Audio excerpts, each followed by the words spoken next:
Hello, my name is Ryan Grendall and I'm an SE for Nutanix. The purpose of this video is to demonstrate how easy it is to quickly provision duplicate databases from a production instance to multiple environments for testing and QA type purposes on Nutanix. This is demonstrations taking place on Acropolis hypervisor on Nutanix, but the automation demonstrated does apply to other hypervisors on Nutanix, such as ESXi.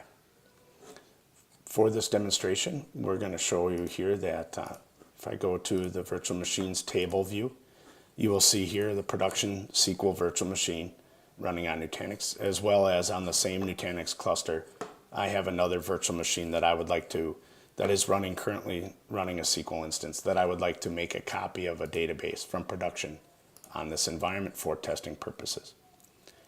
So if we flip over to the production virtual machine console, you will see the SQL instance here running, and we can clearly see we're on production. If I refresh just to show here, you'll see we have the AdventureWorks database running on this virtual machine.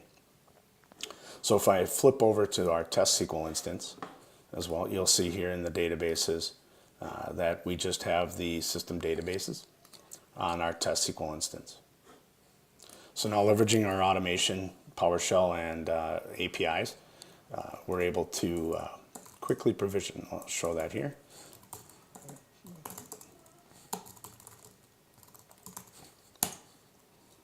So what this is going to do is automate restoring a snapshot of that production database instance and attaching it via iSCSI to my test instance here, and then doing the database attaching as well within SQL to bring that over into SQL.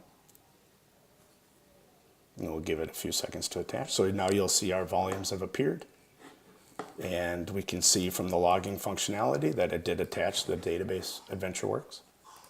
So let's go ahead in Studio and refresh it.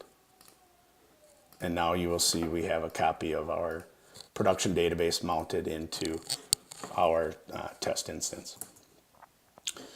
And if we go into our test virtual machine here, we will see, let's go over to our protection, storage volume groups. You will now see that where there's a clone of the production SQL volume group. And if we go in here, we will see that the client IP addresses allowed now shows 49, which is our test virtual machine and not production. Thank you very much, and stay tuned for more.